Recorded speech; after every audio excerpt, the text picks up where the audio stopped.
Hello tout le monde, j'espère que vous allez bien. Aujourd'hui je suis très contente de vous retrouver dans une nouvelle vidéo tendance, d'autant plus qu'aujourd'hui c'est le printemps, donc je suis pile dans le bon timing pour faire cette vidéo où je vais vous décrypter les tendances pour cette saison. D'ailleurs je vous ai décrypté 10 tendances que j'ai trouvées sur les réseaux, sur les défilés de la Fashion Week. Je vais vous mettre des petites photos inspiration pour que vous puissiez avoir des inspi pour vos looks. Donc c'est parti, on commence tout de suite avec la première tendance que d'ailleurs j'aime beaucoup, que je porte aujourd'hui sur moi. C'est la tendance des fleurs 3D.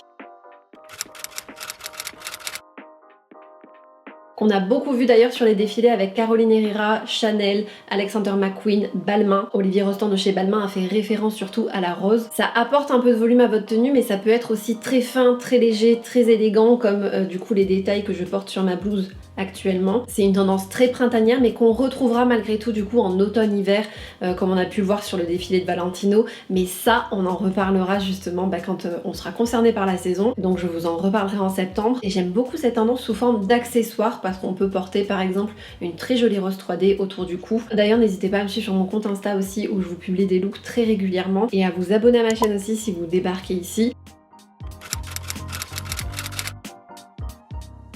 Seconde tendance pour cette saison printemps-été 2024, c'est le total look denim qu'on a beaucoup vu sur les défilés Ganni, Mugler. C'est une tendance aussi très facile à porter, c'est pour ça que je vous en parle. On peut facilement associer un jean avec une chemise en jean ou une veste en jean, sans en faire trop comme certaines tendances qui sont un peu moins passe-partout on va dire. Et la veste en jean c'est souvent un essentiel, un basique qu'on a dans nos dressings. Donc je trouve qu'on peut facilement s'amuser avec cette tendance. Troisième tendance qui n'est pas passée inaperçue sur les réseaux cette fois-ci, c'est la blouse avec l'école XXL. Je ne sais pas vous, mais moi j'en vois passer énormément et ça donne un petit look baby doll. D'ailleurs, n'hésitez pas à me dire dans les commentaires ce que vous en pensez. Quatrième tendance cette fois-ci concernant les couleurs pour cette saison, et vous allez voir qu'il y en a pas mal. La couleur tendance pour l'année en général, c'est le peach. C'est un saumon corail assez clair, un peu peau de pêche, qui est parfait d'ailleurs pour le printemps. J'ai repéré des sneakers avec des détails peach, des sacs, donc vous pouvez jouer sur les détails mais aussi sur les total looks avec par exemple un ensemble blazer Bermuda couleur peach qui peut être très sympa par exemple. Si vous aimez le rouge, alors là ça va être la couleur prédominante et ça a été la couleur phare de la Fashion Week. On l'a vu chez Hermès, Isabelle Marant, et il y a un rouge plus peps et un rouge plus rouge cerise. Et bien sûr vous n'avez pas dû manquer cette couleur aussi, on va avoir le bordeaux et le violet qu'on a beaucoup vu sur les défilés. Un purple rain avec du parme, avec de l'améthyste, avec de la lavande. Il y a toute une nuance de violet pour cette saison. D'ailleurs on peut le porter en monochrome et c'est très sympa pour avoir un look frais. L'argenté continue aussi d'être assez présent. J'ai craqué d'ailleurs pour un pantalon. J'ai mis très longtemps à le trouver, mais du coup chez Mango j'ai trouvé une pièce magnifique. L'argenté se porte très bien avec du blanc, avec du rose, avec du noir, avec du bleu aussi qui fait partie des tendances, le bleu colbat, le bleu layette. Le bleu d'ailleurs, si vous me suivez sur Instagram, qui est ma couleur favorite. Et si vous n'aimez pas les grosses pièces, vous pourrez aussi trouver votre bonheur dans les accessoires avec des petits escarpins argentés, un sac pour apporter une petite touche lumineuse à votre look. Cinquième tendance maintenant, on s'intéresse aux bons motifs, aux bons imprimés pour la saison, et on va avoir des rayures sur différentes pièces comme des chemises, des robes ou encore façon marinière en biais ou verticale. Autre imprimé aussi, on a beaucoup vu les pois. On fait un retour dans les années 50, Olivier Rostand chez Balmain du coup a ressorti cette tendance. C'est pas une tendance qui me tente énormément, mais j'avoue que je pourrais facilement craquer pour une petite robe à pois. Si elle est bien coupée, s'il y a une bonne qualité, pourquoi pas. L'imprimé léopard, qui est surtout une trend sur les réseaux comme TikTok, Insta, où c'est vraiment devenu viral. Peut-être que vous avez vu passer le style mob wife à esthétique, et c'est vraiment annoncé comme la tendance dominante pour 2024, avec les pantalons taille basse, les vêtements motifs léopard, les gros bijoux, les fausses fourrures. Donc là c'était vraiment pour début 2024, mais là pour la saison de printemps on adopte par exemple les pantalons avec le motif léopard, les débardeurs.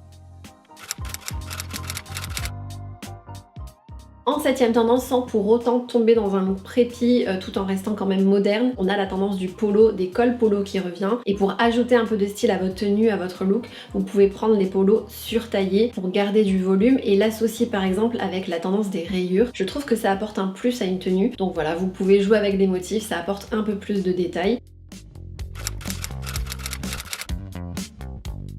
8e tendance que vous avez sûrement dû voir passer sur les réseaux, c'est la tendance des nœuds romantiques qu'on peut voir porter en accessoires dans les cheveux, sur des sacs, sur des goodies. C'est une tendance qui peut être très présente aussi sur les vêtements, comme par exemple une jolie robe avec un dos nu, avec un très joli nœud noué derrière. Je trouve que c'est très romantique selon aussi la matière qu'on choisit pour la robe. Et pour les accessoires, ça reste un nœud assez fin, donc vous pouvez le porter autour du cou, sur votre sac, dans vos cheveux. Là, c'est vraiment par petites touches. 9e tendance, on aime ou on n'aime pas, le Bermuda, qu'on a beaucoup vu sur les défilés, en néo-costume par exemple chez Miu Miu, ou alors chez Dior, ou encore chez Diesel avec un style un peu plus grunge. On peut le porter de différentes matières, en laine, en lin. Le Bermuda, ça va être vraiment l'un des must-have pour cette saison, pour un look élégant. C'est pas forcément une pièce facile à porter, ça dépend vraiment de la matière qu'on va choisir. Il est plus long qu'un short, mais il faut qu'il reste au-dessus du genou, parce que sinon après on bascule du coup dans le pantacourt qui n'a plus rien à voir. Donc porter par exemple avec une chemise oversize avec un petit t-shirt en dessous, ou alors pour un style un peu plus élégant, vous pouvez prendre la veste assortie, donc l'associer avec un blazer par exemple. Et maintenant 10e tendance où je me suis penchée un peu plus sur les accessoires, les chaussures. Donc la ballerine, encore une fois, va être très présente cette saison. On va être surtout sur des chaussures plates, on a vu aussi sur les défilés des tongs, mais les chaussures plates sont à privilégier avec des petites sandales et elles viennent même concurrencer les baskets, même si je reste quand même une grande fan de baskets. Bien évidemment, tout ce que je vous dis dans cette vidéo, c'est pour vous donner les grandes lignes des tendances et vous faites surtout comme bon vous semble. Les slingbacks avec un petit talon, une petite bride et un bout pointu, c'est le must-have du coup de cette saison. Personnellement, j'ai complètement craqué pour cette tendance. En tout cas, avec cette vidéo, vous êtes à la page sur tout ce qu'il faut savoir sur les tendances pour le printemps-été 2024. Et si vous voulez que j'étoffe encore plus le sujet, n'hésitez pas à me le dire dans les commentaires. N'hésitez pas à mettre un petit like, ça fait toujours plaisir. Et pour ma prochaine vidéo, j'avais prévu de vous parler des shampoings de grande surface que vous pouvez retrouver en vous donnant mon avis, en vous parlant de la composition. Je vous avais fait 2-3 vidéos à ce sujet et du coup, je voulais vous faire une vidéo à jour. Mais en tout cas, on se retrouve très vite sur les réseaux TikTok, Insta et on se retrouve très vite pour une prochaine vidéo. Ciao!